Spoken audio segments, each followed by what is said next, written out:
Hey, how's it going everyone? This is Brandon Bias from GTCheckit.com and welcome to another Walkthrough Wednesday, the awkward cousin of Tutorial Tuesday. You know, one of your guys' favorite days of the week, according to Eli. And before I go and show off whatever it is that we're creating today, there is something that I need to mention really quick. This tutorial was not, created by me. The original was made by some other guy whose name I have no idea how to pronounce. So I will leave a link to that original tutorial in the description, just for the sake of giving that guy credit where credit is due. And also, there are a couple other things that you're going to need for this tutorial. For example, there are some textures, there's a font that I'm going to be using that you're going to need, and of course, I'm going to be showing off some cool plugins and things of that sort. So, look at the description for all of those useful links and things of that sort, okay? Alright, so now that that's out of the way, let's take a look at this bad boy. So, open up Photoshop, and let's full screen this sucker. Alright, so what we're taking a look at here is some shattered, broken, grungy text with a nice little lens flare to top it off. And, I don't know, there's a lot of people on our fan creations page that were making this, so I decided to give it a try, and heck, I like the results, so I figured I'd show you guys a tutorial on it, huh? So, this is what we're going to be creating, so let's get down to business. So I'm just going to close out of that, and let's make ourselves a new document. Now, you can use whatever dimensions you want for this, but I kind of liked the widescreen effect that I was getting, so I'm going to stick with the width of 1680 and a height of 540, and for the name, we'll just call this Break Tut, just because that's cool. And the background contents, we're going to make that to white, and of course, make sure that you're in RGB color, because some people have actually accidentally made it into grayscale. They're like, where's my color gone? Well, you're in black and white, dude. Figure it out. Now, once we've got this document up, we're going to want to invert the background by hitting Control-I, just so that it's a nice inverted black background there. And you know what? Screw the black background. Let's add in a texture. So let's go grab a texture. So check it, and let's see, Video Copilot. We got Riot Gear, grungy textures, high grayscale. And let's grab this picture of a road and drag it on in here. There we go. That's looking a lot cooler. So let's scale this up while holding the Alt key so it scales from the center. And we'll just make it roughly the same size as the background here and hit the little check mark. And while we're at it, let's go to the adjustments panel. Let's throw in a black and white adjustment layer, but we'll set the blend mode on that to overlay. And so that way it'll just kind of darken up the background there. And also, let's throw in one of my deep sea vignettes. If you want some of these vignettes, just go view our vignettes video that I made forever and a half ago, and then you can just download this action pack, and voila, you've got a bunch of cool vignettes.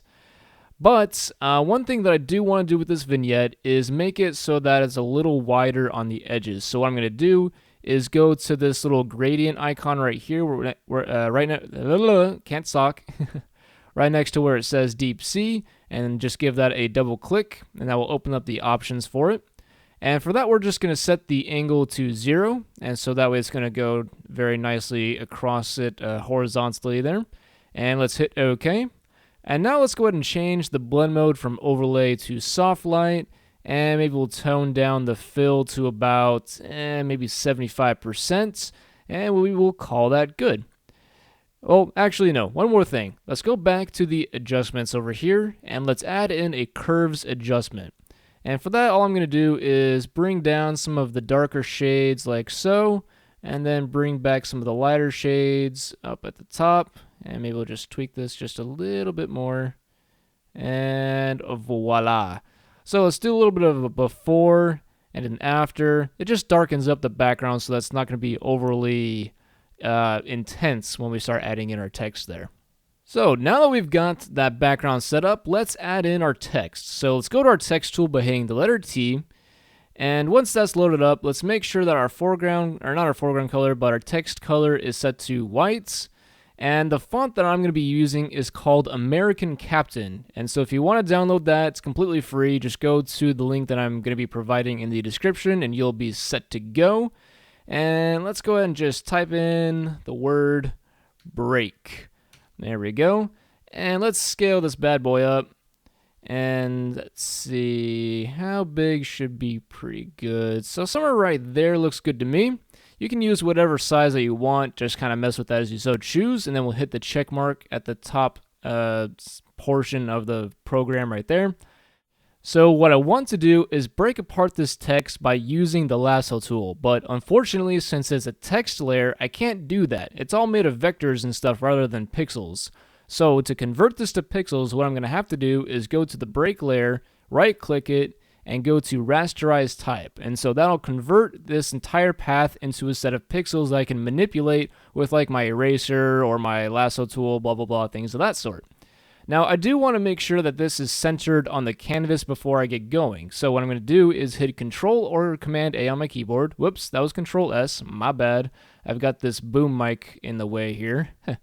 So hit Control A to select the canvas, then select your move tool with the letter V or by clicking the tool in the toolbar over there.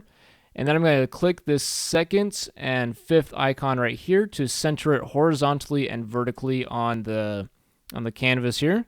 And so once that's centered, I can hit Control D to deselect or Command D if you happen to be on a Mac. So now that we've got this all set up, it's rasterized, we're ready to start breaking it apart. So let's go over to the left-hand side over here, not double click, but click and hold on this third icon and make sure you're on the polygonal lasso tool. So for this, what we're going to do is, well, let me turn off caps lock so I can see where my cursor is and all that.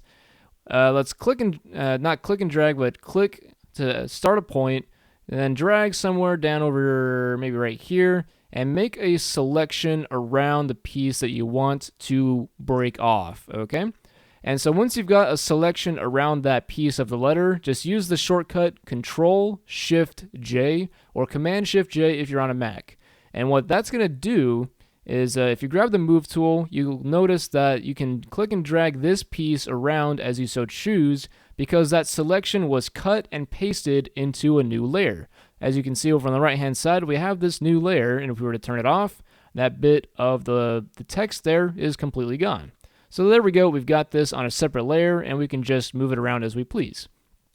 So we'll go back, select the break layer, go back to our lasso tool, and then we can basically just do whatever the heck we want with all of the text. So maybe I can make a selection from here, down over there, and maybe make a little triangle going this way, hit Control-Shift-J, and then use my Move tool to start moving it around.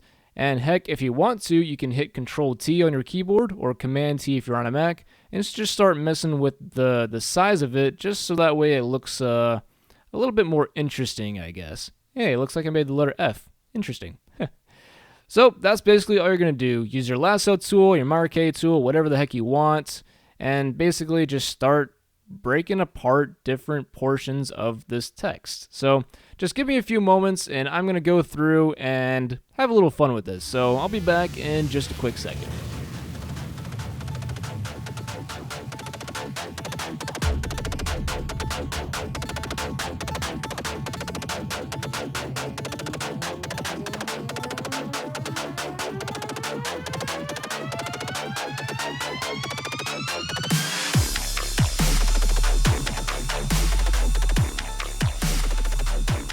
Alright, so now that I'm finished doing some pretty basic cuts and edits and stuff like that, we are ready to start making this thing pop out a little bit more with some drop shadows and such.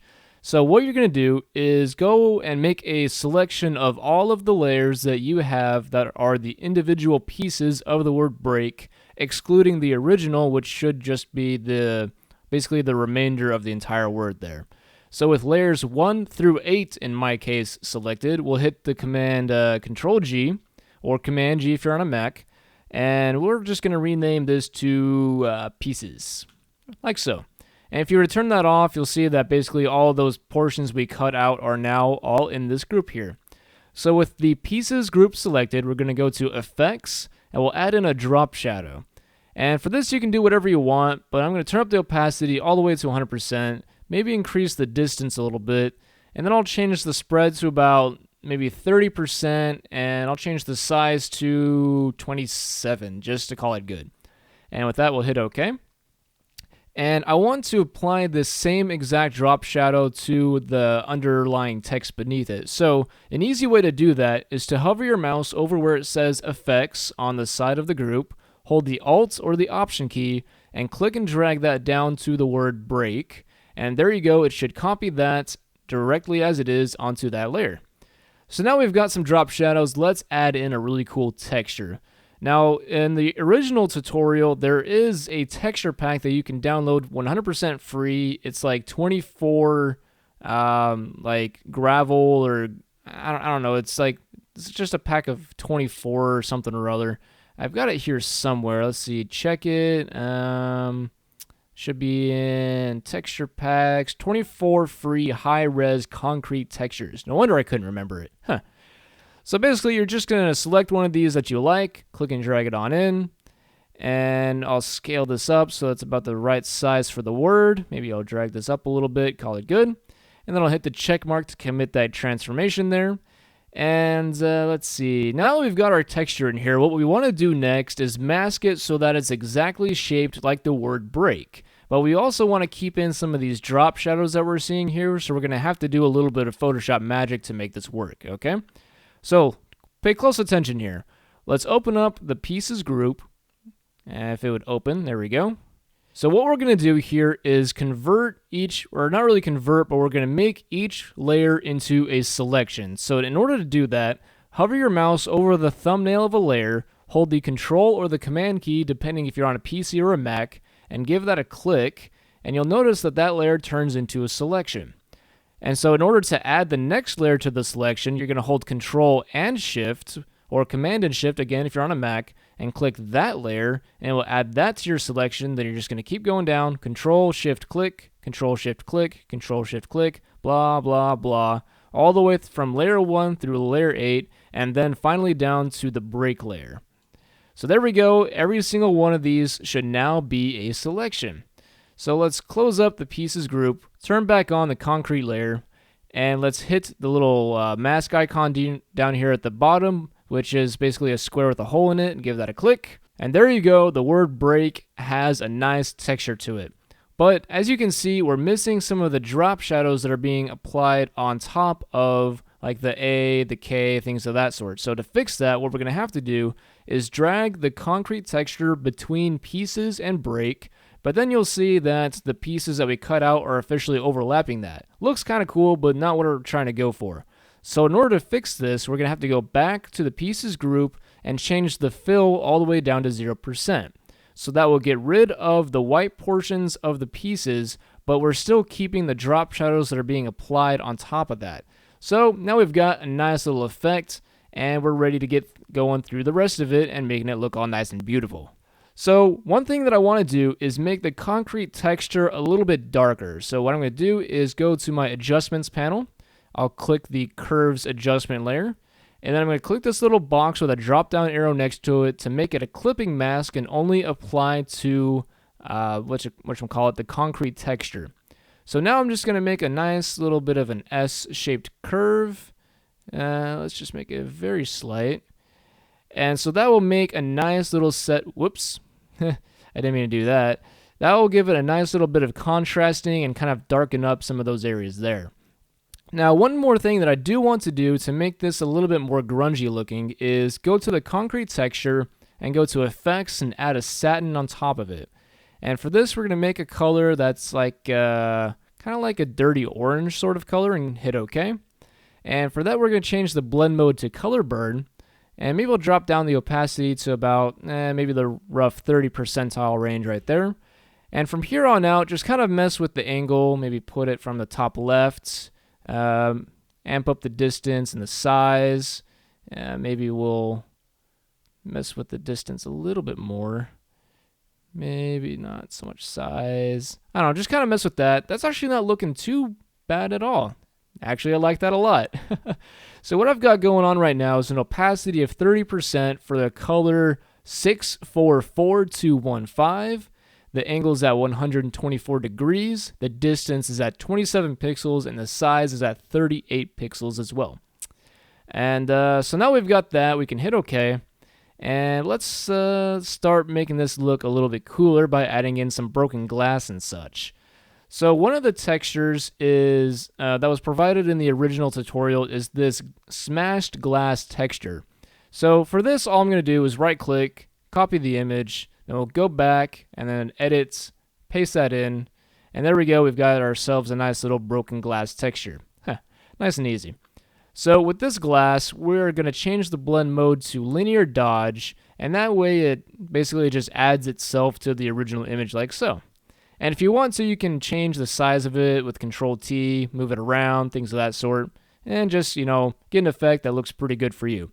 But one thing that you can do to make this really pop is duplicate the layer by hitting Control J or Command J if you're on a Mac, and we'll hit Control T to bring up the transform tool, and we'll basically just move this off to the side, maybe scale it up or something, and give that a nice little bit of a turn until it gets to a point that looks pretty decent.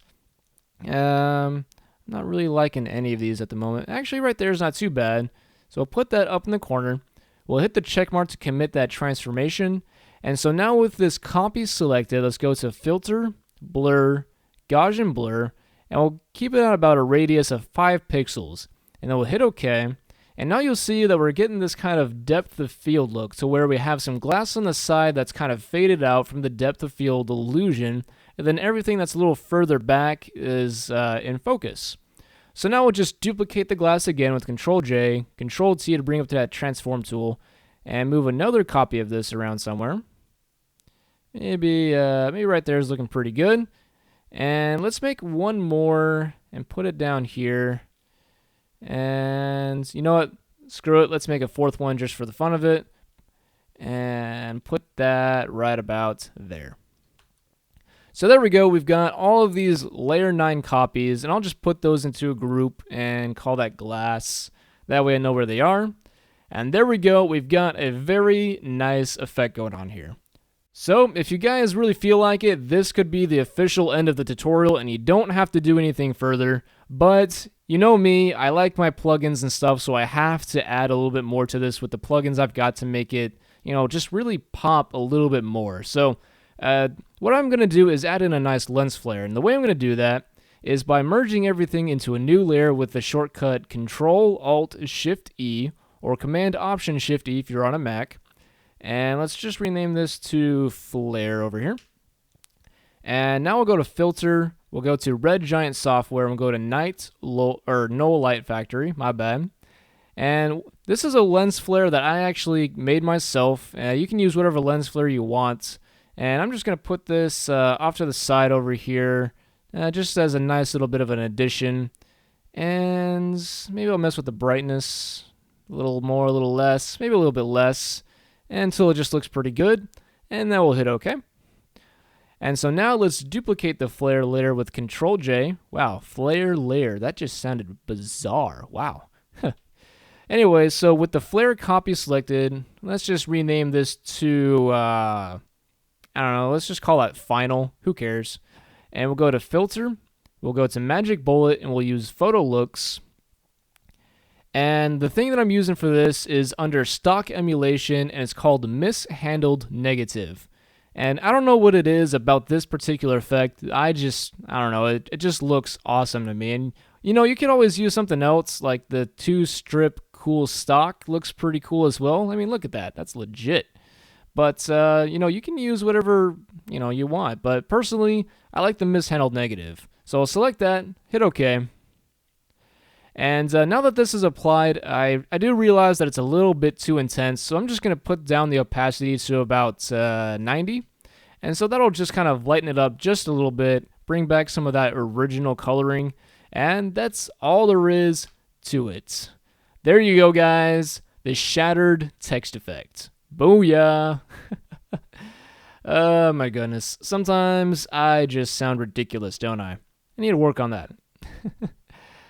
Well, anyway, guys, that's about all there is to this tutorial. If you have any questions, feel free and let me know. Leave a comment in the comment section below. If you have any critiques or new ideas for a future tutorial, or, you know, ideas for this tutorial itself, I don't know, again, just leave me a comment in the comment section below. And if you want to join our fan creations group, I'll leave a link to that in the description.